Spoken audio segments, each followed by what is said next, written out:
cue the talent. Well, once upon a time, people got most of their news and information from newspapers.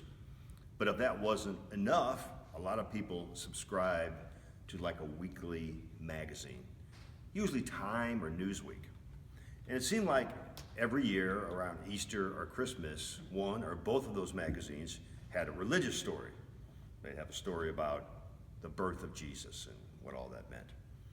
And I remember one time there was an article about, can you prove the resurrection?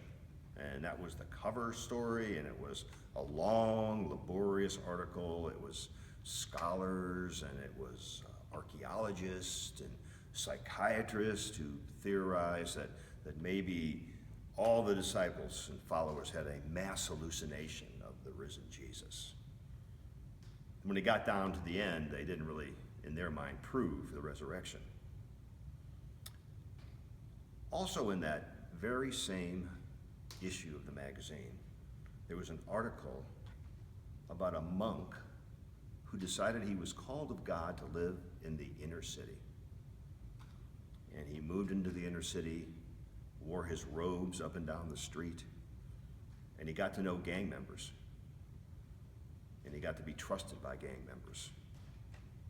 And whenever a gang dispute would break out, someone from one of the gangs would cry out, "Brother Ben, come and make the peace." Well, I don't know about you.